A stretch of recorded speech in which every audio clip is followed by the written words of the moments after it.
For the longest time, before picking up my mic to record today, I wondered on what to say. I mean, the feeling to pick up my mic and record is something, and knowing what to say is another thing entirely. But then I realized that a particular thought has preoccupied my mind, and I just said to myself, okay, maybe, just maybe, we should just explore that today.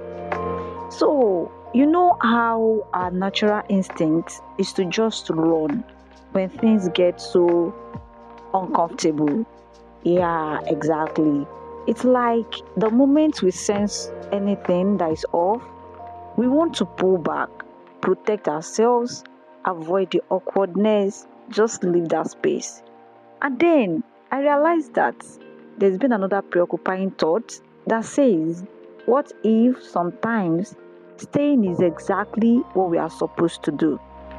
Yes, so before we continue, hi, welcome back to A Walk with A.F.I. I know I'm sounding so calm today, and honestly, I don't know why, but let's just flow with it. I think I'm liking it, and I think you'll like it too. Okay, so I realized that the human brain is designed with survivor in mind. It's either fight, flight, or freeze. It's like automatic system of protection that mostly makes us to see every discomfort as a threat. But honestly, sometimes discomfort is a teacher disguised as fear. Think about the opportunities that we've missed because we backed out too soon. The friendship that could have deepened if we stayed through the awkward silence. The skill we could have mastered if we endured the early frustration, and the strength that we could have built if we didn't escape the discomfort. I know one thing, and that is the fact that staying doesn't mean that you should enjoy the pain. In fact, it means that you are choosing presence over panic. And sometimes discomfort is a signal of growth. Other times, it's a mirror reflecting what we need to heal. Every discomfort carries a message. Maybe it's teaching patience, maybe it's pointing out boundaries, or maybe it's just stretching us into courage. When you stay long enough to listen, honestly, you realize that it's not just a storm, it's a teacher. And of course, not all situations are meant to be endured. I mean, safety comes first, but there is a difference between danger and discomfort. Importantly, wisdom is you knowing which one you are facing. Is it danger or is it just discomfort? If it's danger, you pack your load and leave. I mean, but if it's just discomfort, something you probably can walk through, something that you need to look more deeper inside. Because one thing I've realized is once we get ourselves in a discomfort situation, and the first thing to do is to run. Honestly, most times it's because we are running away from, facing the reality. Most times because we are running away from accepting what is truly happening. And acceptance is not easy. Like, I mean, I know that acceptance is not easy. I battle with it as well. But one thing I've realized is that once you accept, where you are, once you accept your season, it helps you to navigate it better.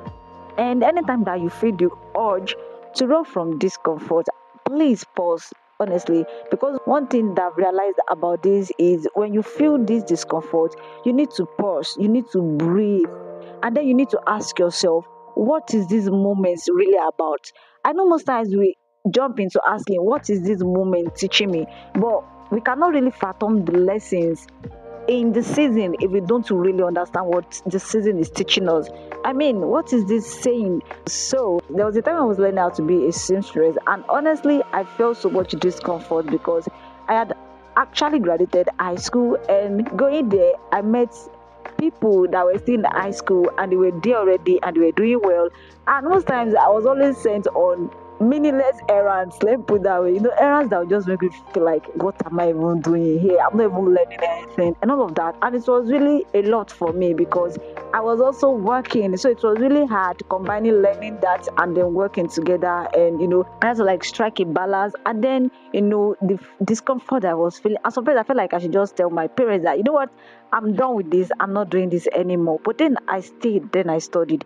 Do I really want to learn this? Am I doing this for my parents or for myself? And when I realized that honestly, I have interest in this thing. So why should I just throw everything away just because of the discomfort that I am feeling right now? So I told myself, you know what, we are going to work through this. So I told my mom to get me, a tailoring machine so that I could at least practice at home and get better. And exactly when I told her, she was like, oh, she was already planning on getting me one. And that's how she got me the equipment that I needed to start. And honestly, I should not lie, I ended up spoiling a lot of dresses for myself and for my mom.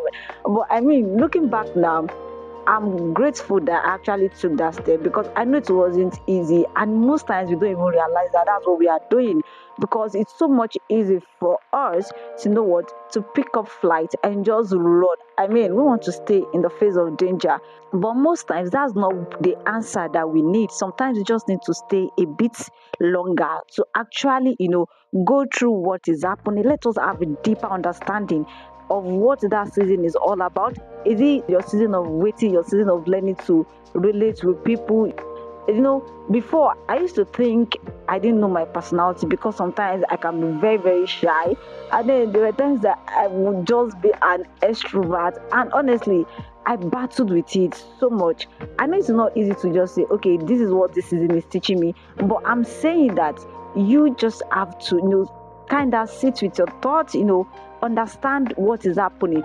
So the time I started to check myself and say, you know what, I'm just going to sit and then understand why I feel like I'm an introvert in this moment, and the next moment I feel like an extrovert. And that was when I discovered that okay, I'm actually an ambivert, and it's so cool. I mean, it works for me perfectly. I love being an ambivert. There are a lot of people that see me and they'll be like, oh, you are too gentle. Of course, I'm gentle. And they'll be like, you are too calm. Am I calm? I don't know. I think I'm calm. And then they'll be like, you don't talk. I look at them and say, okay, okay. That's because they've been seeing my introverted aspects more than my extroverted aspects. So what I'm saying is sometimes rather than us jumping into conclusion and just picking up flight and just say, well, you know what, I'm done with this, I'm done with this, instead of say I can't deal with this, sometimes say I can deal with this, and just sit down with your thoughts and understand what is happening.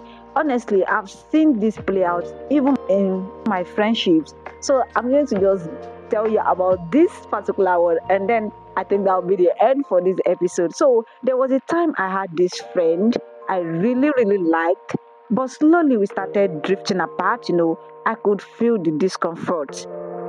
My first thought was, am I the problem? What am I doing wrong in this friendship? What exactly is the cause of this? And then I decided to study. I feel like, okay, no, I'm really not the problem because I always try to reach out to find out why this is happening and all of that. Then I told myself, maybe what you need, my darling, is just to opt out. But then I choose to stay. I said, okay, you know what? I'm just going to understand what this is all about. Why am I the only one trying to make this friendship work? And this person, it happens that people drift apart and they come back. It's friendship. We did not take an oath, like we did not go to court or say I do in front of friends and family. This is not a marriage vow. Do you understand? So then I said, okay, you know what? I'm just going to understand this, and then I'm staying. So I hoped we would work things out, but unfortunately, rather than discuss the issues between us, honestly, my friend kept withdrawing. Eventually, I realized it wasn't going to work because the day I started the conversation, I realized that this my friend has drew a lot of conclusions about a lot of things, and I felt like, you know what, since you're not even ready to come clean with your emotions and allow us work through this, I'm done. So you know what? Today, if we cross paths, all we owe each other is just a casual hi, hope you're fine, and that's it. But then I had another friend. We went through a very weird situation. I mean, it was very, very weird. It was, hey God, it was so weird that we weren't talking for a while. And when I'm saying a while, I mean for months. I mean, that went on for months. We weren't speaking for months. It was that weird. So I thought it was actually over. I thought it was actually over. And it's very funny because before this weird situation started with this person, my other friend had started acting, weird and all of that, and I was still trying to manage the friendship and just look past everything and all of that. But then, interestingly, right, I thought it was over with this my particular friend. I was just like, you know what? It's okay. We move on. I mean, life goes on. But you will not believe that with time, we started to have conversations again. And this time, I was still trying to work things out with the other friend to understand what was really happening. But this time, when I started talking with this particular friend of mine, I discovered that things weren't exactly as the two of us thought. I had drew some conclusions. This other person also drew conclusions. Coming together to talk about it, it opened us up to a new level of reality of what we thought we were doing right, or of what we thought was okay for us, but it wasn't. So having that conversation made us realize that, oh, honestly, we still cherish this friendship a lot. And you know me, you know that I love friendship. I mean, what's there not to love about having friends, honestly? Oh my God, honestly, I love friendship. So, and that's one thing about me. You know, when people say, Afi, how come you and this person have been friends for 7 years, 8 years? I be like, we, like, why shouldn't we? Like, why shouldn't?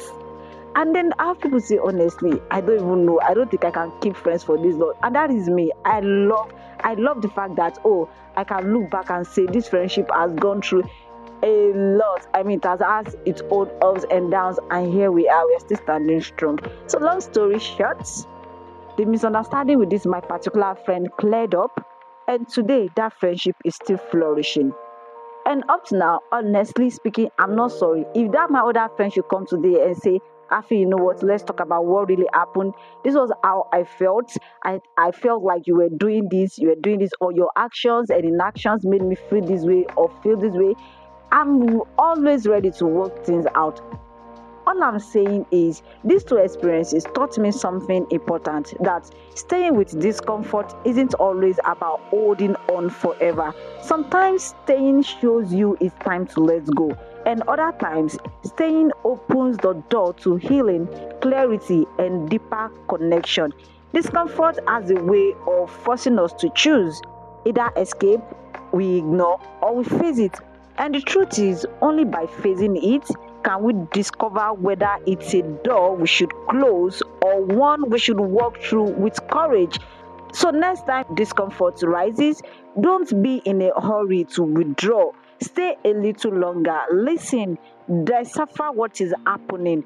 You might realize the friendship or even the situation wasn't meant to last, or you might find that staying is what makes it stronger.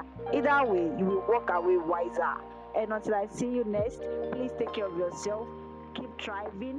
I love you, and bye.